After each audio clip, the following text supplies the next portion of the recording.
Muito bem, já estamos de volta e agora é o assunto para você de casa que tem filhos, que está nessa questão de como educá-los de uma forma correta para crescer e desenvolver bem, né? E hoje, o que a gente traz com a psicóloga Maria Luísa Bernardi, que está aqui com a gente hoje, até quero agradecer a tua presença mais uma vez, é falando sobre a educação positiva, né? Eu não sei exatamente se isso é um método, uma técnica, eu até queria que tu explicasse um pouquinho pra gente o que seria a educação positiva, pra gente poder estar colocando isso hoje aberto para os nossos telespectadores. Então, Iris, isso é uma nova abordagem, uma nova forma de educar, né? De que forma, né? Que forma é essa? Bom, às vezes confunde um pouco, parece assim algo muito romântico, né? Educação positiva. Toda educação é positiva, né? Mas é uma forma de mostrar para a criança as consequências daquele comportamento e fazer com que ela entenda isso, né? Que ela possa expressar mais os sentimentos dela, que ela possa entender essas consequências, que os pais tenham muito claros quais são as regras, né? Parece muito que é uma educação sem limite, que a criança pode tudo. Existe uma confusão hoje em dia, né? Porque muita coisa mudou na educação dos filhos. Até leis, né, acabaram criando situações onde pais que tinham alguns métodos até coercitivos com a aplicação da palmada, né, da agressão física, que não seria tanto uma agressão ao ver dos pais, isso acaba criando algumas situações que os pais ficam duvidosos de como educar e da forma como eles vão educar corretamente, né? Então a educação positiva seria uma nova maneira de estar educando seus filhos? É uma nova abordagem, uma nova forma diferente de educar. E como seria essa abordagem? A premissa dela é baseada na cognitivo-comportamental, né? Na teoria cognitivo-comportamental, onde os pais, eles observam o comportamento da criança. Primeiro passo, assim, que os pais tenham certo, assim, como que esse comportamento é influenciado no dia a dia? De que forma eles reforçam esse comportamento? De que forma esse comportamento está sendo produzido? Né? Que eles parem e observem essa situação, porque às vezes na correria do dia a dia a gente não para observar. A gente só vivencia aquilo e acaba produzindo aquilo, mas não tem nem consciência de como isso se produz, né? Primeiro passo para que esses pais parem e observem. Então a gente pede sempre na clínica que eles façam um registro. O que acontece naquela situação? O que aconteceu naquela situação, descreve aquela situação, de que forma eu respondi àquela situação, de que forma isso gerou alguma consequência para o meu filho, de que forma ele respondeu isso. Porque muitas vezes a gente acaba reforçando com o comportamento negativo e os pais nem têm consciência disso. Eu fico imaginando, porque às vezes o pai vai querer educar, né, de uma forma que às vezes fala algumas coisas, às vezes até para a criança, que no final das contas ela está criando um trauma para o futuro, para o desenvolvimento dela, né? Então acho que realmente a questão da educação dos pais, ela tem que ser muito revista, e principalmente agora como você está trazendo essa novidade, que é uma técnica que muitos pais acham que talvez seja duvidosa, mas que lá na frente vão surtir os efeitos positivos para influenciar na vida adulta do filho, né? Muito. Outra coisa muito importante nesse processo que a gente traz para a clínica é que esses pais, eles se questionem, né, de como foi a educação que eles receberam, de como essa educação influenciou no modelo que eles têm de ser pai, de ser mãe, de que forma isso influencia. E a gente leva eles a uma descoberta guiada. A gente faz questionamentos que façam com que eles reflitam sobre isso, né? Que eles analisem essa situação e eles param e pensam, bom, achei o motivo de eu agir dessa forma frente ao comportamento do meu filho. Porque às vezes é um comportamento normal, esperado para aquela idade, mas ele foi reforçado a não aceitar aquilo. Por exemplo, assim, um exemplo prático do dia a dia dos pais com os filhos, que às vezes eles tomam uma atitude diferente do que eles deveriam tomar, que a gente pode estar exemplificando o pessoal de casa. A criança que, o pai não deu alguma coisa que ela queria, e aí a criança se joga no chão e chora. Esse é um exemplo bem clássico, né? A birra, né? Porque assim, a criança acaba entendendo que se ela repetir esse comportamento, ela vai ter o que ela quer. Né? Uma situação hipotética, né? Que acontece muito, né? Nem hipotético, é real, assim, dos pais irem para o supermercado, né? E a criança querer várias coisas, né? Porque, imagina, brilha os olhos, né? Um doce, uma bala, um salgadinho. Adulto então já é difícil, né? Resistir a tudo, até porque tem várias questões, inclusive a financeira. Imagina pro pai vendo a criança dentro do supermercado achando que tudo ali ela pode ser dela. Isso, daí a criança acaba fazendo um show, né? Faz birra, bate o pé, chora, e os pais, para evitar o constrangimento, porque aquilo é muito constrangedor pro pai, né? Claro. Imagina, várias coisas passam na cabeça dele naquele momento, né? O que os outros vão pensar, né? Não quero dar nada pro meu filho. Isso. Então eles acabam cedendo. Não, eu vou dar porque se eu der, a criança para. E o que a criança acaba aprendendo com isso? Toda vez que eu fizer isso, eu vou conseguir o que eu quero. É um testando os pais, né? Parece. Isso. E daí o que a gente instrumentaliza eles a fazerem, né? Primeiro, em situações em que tu sabe que vai acontecer, porque outras vezes já aconteceram, combina, faz combinados com a criança. Olha, a gente vai pro mercado hoje, quais são as regras do mercado? O que pode, o que não pode? Deixa claro quais são as regras, né? E se isso acontecer, olha, a gente pode fazer alguma coisa divertida, depois reforça aquele comportamento, se esse comportamento acontecer, se essa criança conseguir seguir as regras. O que acontece, né, normalmente? Os pais só observarem o comportamento negativo, né? Porque é aquilo que chama atenção, né? Se meu filho tá bem, quietinho, assistindo TV, nossa, maravilha, não tô nem ouvindo. Mas se ele tá brigando, discutindo, eu presto atenção àquele comportamento e dou uma atenção para aquele comportamento. Tanto negativa quanto positiva, mas dou uma atenção. Mesmo berrando, brigando, é uma atenção. Então eu acabo reforçando esse comportamento também, porque eu estou dando uma atenção maior ao comportamento negativo do que ao positivo. Então o que a gente faz com que esses pais mudem, né, na prática?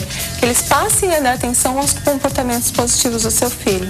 Se ele se comporta, se ele segue as regras, vai lá, elogia, diz, você se comportou muito bem hoje, traz algum prêmio, algum benefício para ele em decorrência daquele comportamento, algo que já está previsto para acontecer, um passeio, um lanche, alguma coisa que tu já pensou em fazer, mas usa isso a teu favor, como um reforço para aquele comportamento. E eu acho que, além do desenvolvimento, né, da criança, isso influencia muito no decorrer da vida dela também, né, dentro da sala de aula, no aprendizado e até na vida adulta, quando ela for crescer e seguir numa área profissional ou interagir com outras pessoas, isso vai influenciar ela, né? Claro, porque daí tu tá reforçando o positivo, né? Tu não tá só banindo e punindo o tempo inteiro. Porque o que acontece com uma pessoa que é sempre punida, né? Ela acaba ficando triste, ansiosa, deprimida. Então isso ela vai levar para a vida dela, né? E talvez usar esses modelos nos relacionamentos, no trabalho, né? Uns modelos meio disfuncionais,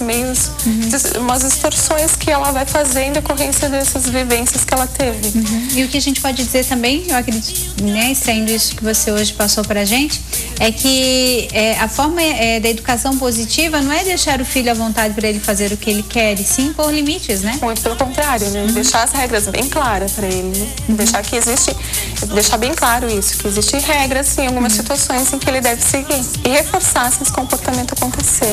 Tem outras técnicas que ele pode usar, né, para punir ou tirar algo que ele goste por um dia ou dois, ou botar no cantinho de pensamento, que mais conhecido o cantinho de castigo, para que aquela criança pense, fique sem o que é estimulante para ela, o que é prazeroso por algum tempo, em decorrência daquele comportamento que não é tão adaptado, não é esperado para aquele momento. Mas outra coisa muito importante para esses pais é que eles conheçam o desenvolvimento infantil, né? Porque tem muitos comportamentos que são esperados para certas idades, né? Por exemplo, dos 2 aos 5 anos, a criança ainda é muito egocêntrica, então vai acontecer situações em que ela vai querer o brinquedo do amigo, né? Então ele saber lidar com essa situação, com o jogo de cintura, ensinando a criança a resolver esses problemas e enfrentar de uma forma diferente, né? Perguntar para a criança, bom filho, o que a gente pode fazer, né? O amigo está com um brinquedo. O que você acha de a gente brincar com outro brinquedo, enquanto ele brinca com aquele, depois vocês trocam?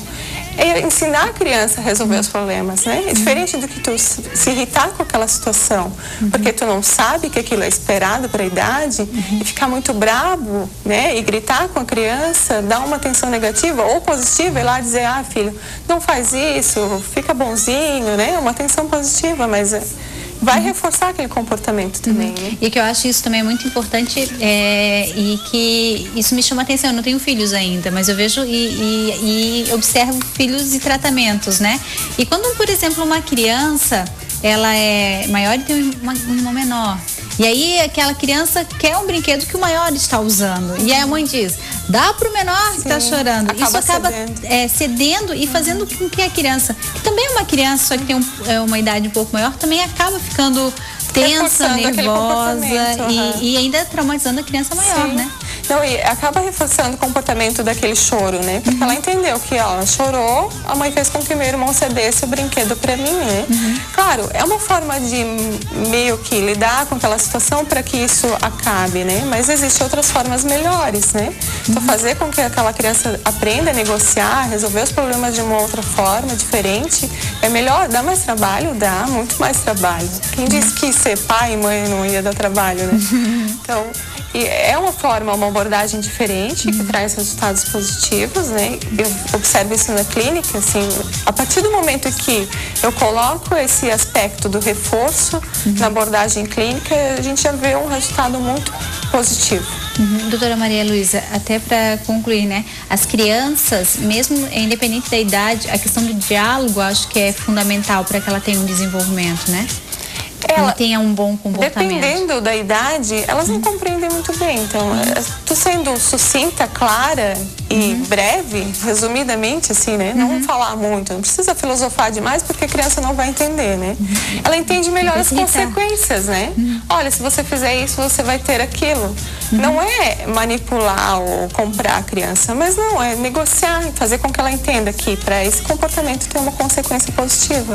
Que com isso você consegue aumentar a probabilidade que esse comportamento se repita, né? E outra coisa muito importante, né, que os pais têm que ter em mente, eles são modelos para essa criança. Então, é muito fácil esperar de uma criança que fale palavrão, os pais também falarem, né? Porque ela observa esse modelo, acaba repetindo. Uma criança que é muito ansiosa, os pais serem ansiosos.